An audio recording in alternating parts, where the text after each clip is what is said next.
A volatilidade nos juros futuros das últimas semanas mostra o desafio do Copom amanhã em acertar as expectativas com a política monetária no momento de inflação mais alta, PIB mais fraco e desacertos na política fiscal.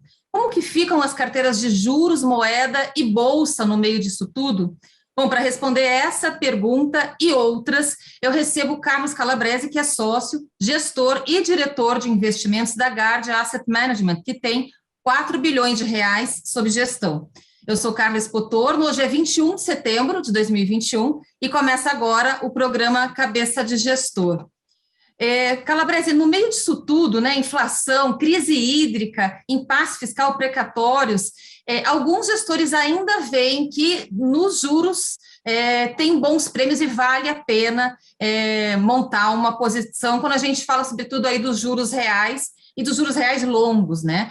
Eu queria saber de ti, vale o risco e como é que está a carteira da Gard em juros? Bom,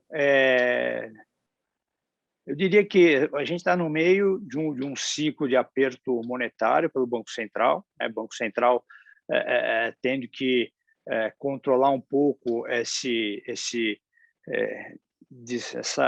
alta mais forte que a inflação está apresentando esse ano. Esse ano ele pouco vai poder fazer, e a gente vai acabar com uma inflação acima de 8%, nossa projeção é de 8,4%, mas esse esforço que o Banco Central vem fazendo seria no sentido de conseguir ancorar as expectativas para o ano que vem, e principalmente para 2023, né?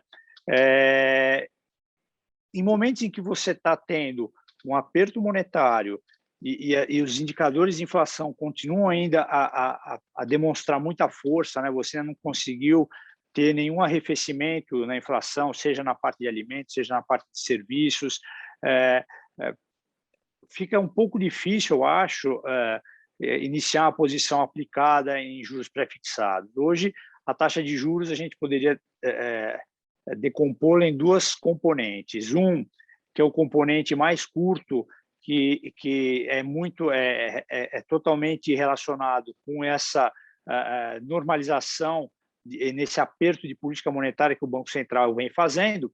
E quando a gente olha nessa parte curta, e quando eu digo parte curta até meados do ano que vem, você tem ali precificado um fim de ciclo em torno de 10%. Nós aqui na Gard trabalhamos com um ciclo que vai terminar em 9%. Seria apertos até o fim desse ano, da Selic até 8,25, mais uma última de 0,75 ano que vem, acabaria em 9%. Então, essa parte mais curta, que é ligada à política monetária, você tem um mercado com 100 pontos e o Banco Central aí trabalhando num ciclo que a gente acha que vai ser 10%, a gente acha que o ciclo vai ser 9%, então tem aí,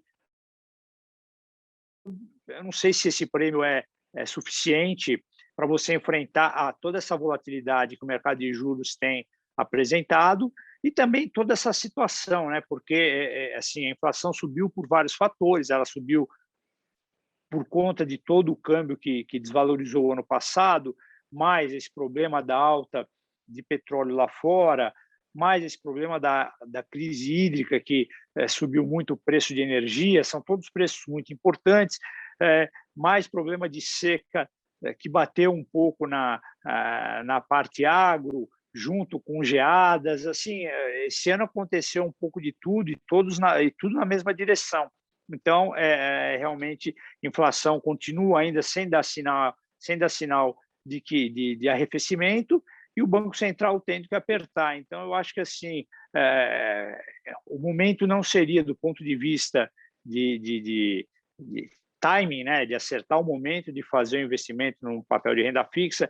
Eu acho que ainda não seria o momento indicado. Eu acho que teríamos que esperar algum sinal de que a inflação está começando a estabilizar. Eu até acho que vai acontecer, mas ainda não aconteceu, então a gente ainda não precisa ter muita pressa para se posicionar na renda fixa. A parte longa, ela parece que tem muito prêmio, mas ela tem menos prêmio, né? Então, realmente, para fazer sentido se posicionar na parte longa, que é mais ligada aí todas as incertezas fiscais, incertezas eleitorais, assim, você tem muito aí de prêmio de risco baseado em incertezas, e esse prêmio também está em torno de 150 basis points, ou seja, 1,5% de prêmio lá na parte mais longa. Então, o que eu acho é que, realmente, para essa parte longa, gerar ganhos de capital, né? Ou seja, ela apresentar um rendimento muito maior do que será a realidade até lá, a gente precisa trabalhar com uma volta à normalidade, assim, um Selic um pouco mais baixo, né? A gente tem que assumir que ele vai até 9%, depois a inflação estabiliza, você consegue trabalhar aí com um juro real em torno de 3%, então você poderia depois voltar a Selic, que seria o patamar normal, em torno de 7%. Nessa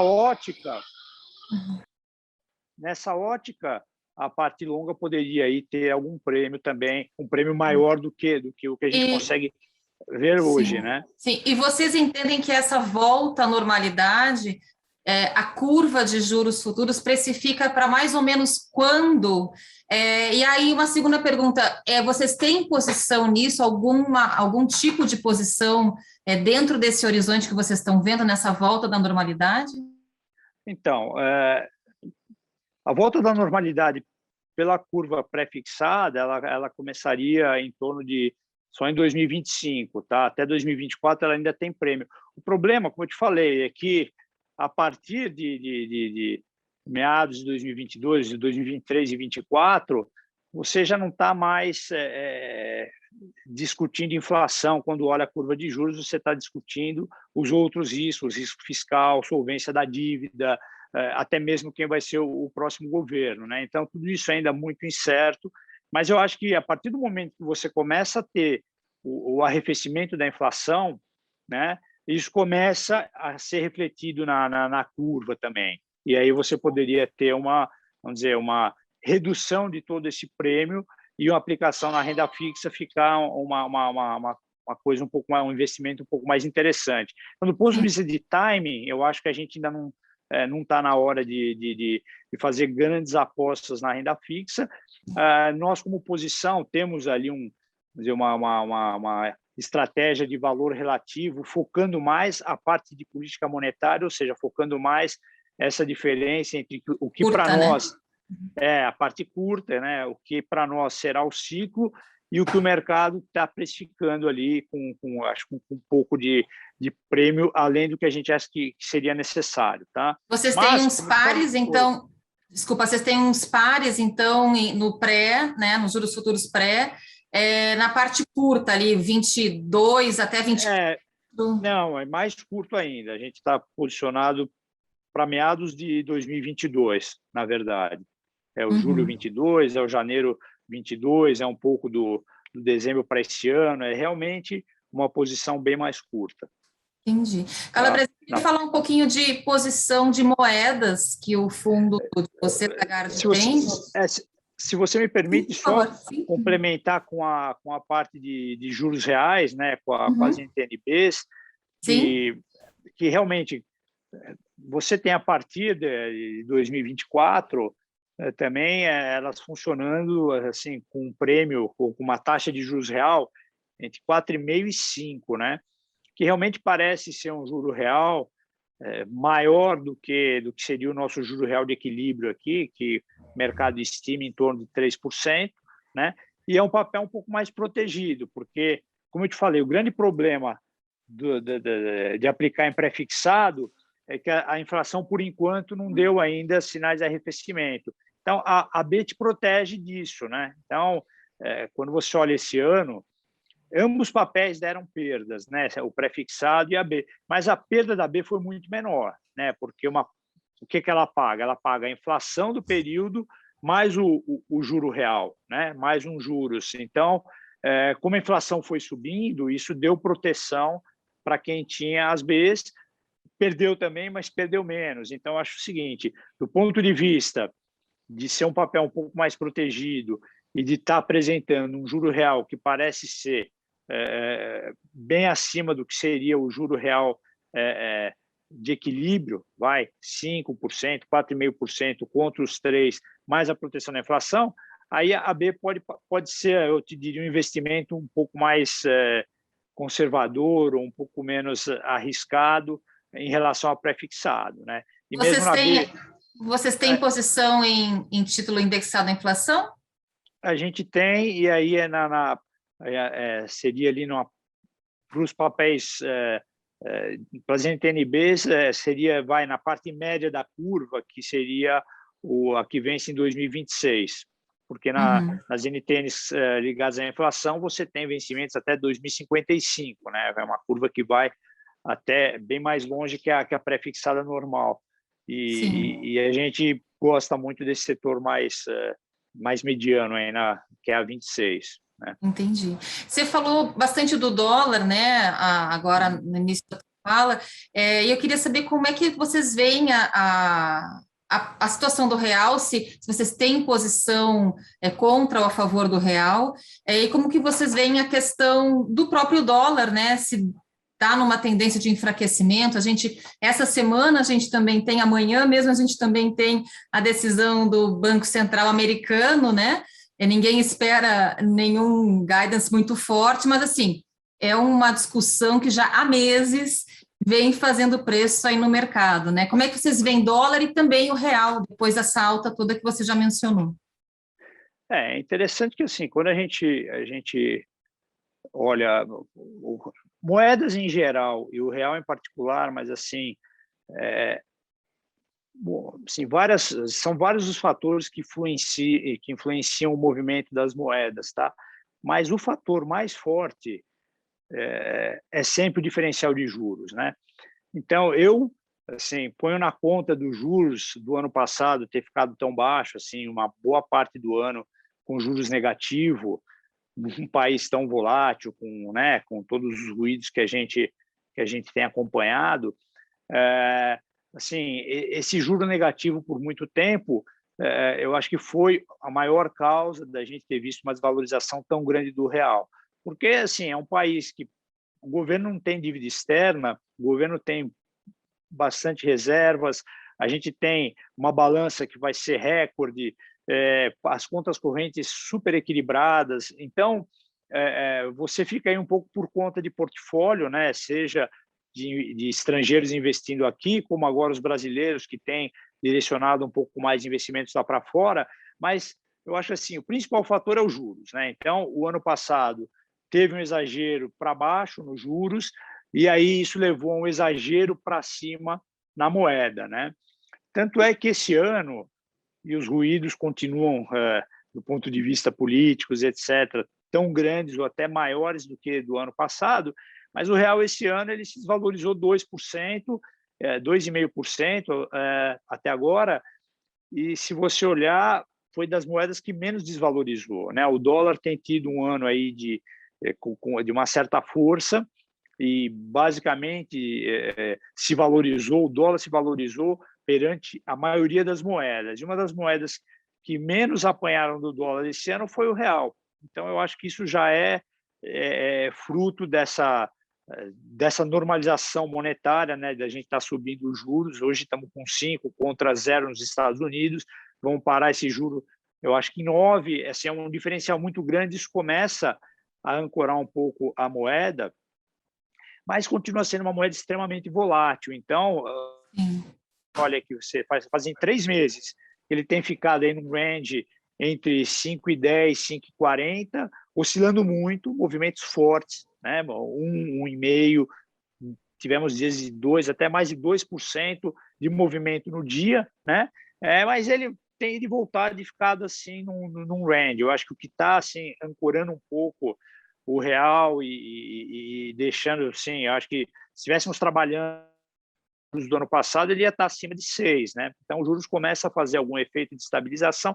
Então, a gente assim, tem se posicionado um pouco com essa visão de que você tem, do ponto de vista de juros e do ponto de vista de contas externas, você tem fatores que são positivos ao real, e do ponto de vista de ruído, de político, institucional, eleitoral para daqui a algum tempo, são fatores aí que trariam instabilidade, né? Então, você vai ter essas duas forças.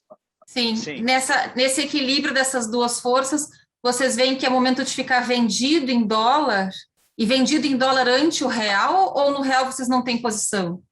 Então, a gente tem posição, mas a gente tem atuado com vista a esse range, entendeu? Então, agora ele está chegando próximo dos 5,40, se for um pouquinho mais, a gente provavelmente vai estar posicionando o fundo vendido em dólar, mas também quando ele se movimenta para baixo, a gente muda de posição. Então, a gente tem meio que, como você tem fatores para os dois lados, né? E o juro, que é o fator mais importante, está subindo e vai ajudar, assim, tem que acontecer alguma coisa muito grave para eu acho, para o dólar, assim, perder o controle Disparar, e né? subir Sim. demais, né? Então, a Quer gente dizer, prefere hoje um posicionamento tático entre compra e venda, porque a gente acha assim, com todos esses problemas, vai ser muito difícil. A gente não vê ele indo abaixo de 5, mas também não vê ele indo para 6 com um juro tão alto, com o Banco Central, com reserva, etc. Então, acho que a gente vai ter que ficar aí como ativo. Não é um ativo para você hoje se posicionar de maneira estratégica, porque é muita volatilidade e, no final, muita oscilação e pouco, vamos dizer, pouco retorno final. Como eu te falei, em cima de toda essa volatilidade, o dólar acumulou uma alta de 2,5% só esse ano contra o real.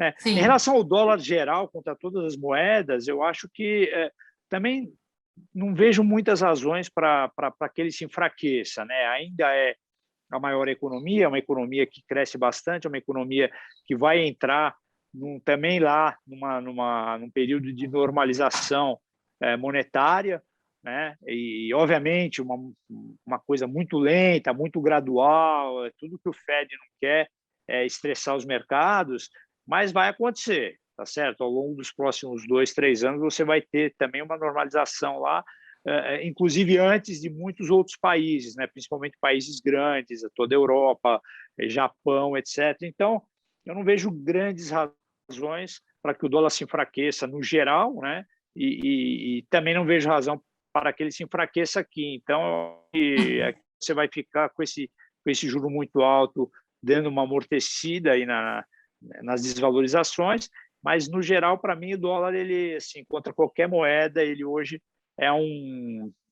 seria um bom ativo aí. Acho que ele tem Sim. mais chance de subir do que de cair. Sim. Calabasi, para finalizar, minha última pergunta é sobre decisão do Copom. A gente viu o mercado, de certa forma, criticando a autoridade monetária, né, falando que o Banco Central tinha ficado atrás da curva, né? O presidente do Banco Central teve aí há poucos dias atrás uma comunicação bastante assertiva, que as taxas da prés, né, inclusive, voltaram um pouquinho. Eu queria saber a visão de vocês aqui nessa última pergunta rapidinha, se houve uma perda de credibilidade, se o Banco Central, com a comunicação, está conseguindo retomar isso, e se para vocês o comunicado de amanhã do Banco Central deve trazer aí alguma substância, né? Algo que vá fazer um direcionamento mais assertivo para o mercado. Eu acho que, infelizmente, teve sim a perda de credibilidade pelo modo como ele operou o ano passado, né? Assim, sempre foi ficando muito atrás da curva. Primeiro criou aquele forward guidance, que, assim, num país como esse, realmente é um negócio que ainda não dá para ser feito. Depois, quando começou a normalizar, dizendo que ia fazer menos do que o que precisava, tudo isso fez com que realmente ele fosse sendo atropelado pela inflação. O mercado começou a questionar, falar, poxa, é um banco central muito dove, perdeu o controle, e acho que isso ele está trabalhando para retomar. E acho que está conseguindo, e acho que, inclusive, foi importante o que o presidente fez, porque como os dados de inflação vêm vindo todos muito ruins, né? Cada vez que sai um dado novo, ele vem acima da expectativa, o mercado vai colocando isso na curva, né? E aí o mercado estava precificando 125 pontos, já tinha gente falando em 150 pontos, e o que ele falou é o seguinte: calma, Eu vou fazer o que precisar fazer para levar o juro para um nível que eu consiga ancorar expectativas e consiga ancorar a inflação, mas eu assim, também eu não vou seguir o mercado, assim, toda essa oscilação e aumentando a cada reunião o hike, porque aí ele corre o risco de dar um overkill na economia também, né? Assim, quando você muda muito o nível das atuações do Banco Central, o que você traz é isso, mais volatilidade, mais insegurança, e eu acho que essa volatilidade toda nos juros acaba batendo na economia também, né? E a gente não quer, no ano que vem, você tem um ano de recessão, já basta os outros problemas fiscais e eleição, assim, você já tem problemas demais para ainda rir do lado monetário mais volátil e mais forte do que o que seria necessário. Então, acho que o comunicado vai vir nessa linha. Nessa linha, sim. 100 basis, 1%, né, de alta nas próximas reuniões é um nível muito alto, se você comparar o mundo inteiro, ninguém está fazendo isso nessa velocidade, né? E o que ele está falando, que vou fazer o que for necessário, é mais relativo, eu acho, à extensão do ciclo, né? Se a inflação continuar surpreendendo para cima, se as expectativas continuarem desancoradas, ou seja, subindo, e acho que uma coisa está ligada à outra, entendeu? Uma inflação corrente subindo, fica difícil o mercado começar a projetar a inflação caindo, né? Então, acho que, assim, todo o raciocínio que eu fiz para a taxa prefixada vale também para a projeção de inflação. A hora que você começar a ter inflação corrente, dando sinais de que está estabilizando, as projeções estabilizam também. Então, acho que vai ser esse o plano de voo deles. Nessa linha, né? Vamos de 100, e ok, se demorar mais para estabilizar, eu demoro mais para parar o ciclo. Sim. Né? Um pouco nessa linha, mas não vou falar, não, vou dar 1,5%, 2%, assim. Teve gente pedindo 200%, acho que é ruim, volatilidade demais, vinda do Banco Central também é ruim. Machuca, né? Sim, prejudica não só a expectativa, mas machuca muita gente no mercado, né? E acaba trazendo mais volatilidade. Legal. Calabrese, olha, muito obrigada pela entrevista. A gente vai encerrando aqui, então. Muito obrigada, viu? Prazer foi meu. Obrigado a vocês. Bom, a gente encerra o Cabeça de Gestor aqui. O apoio técnico foi do Léo Souza, que é da TV Estadão. E a gente se vê na próxima edição. Até lá. Tchau, tchau.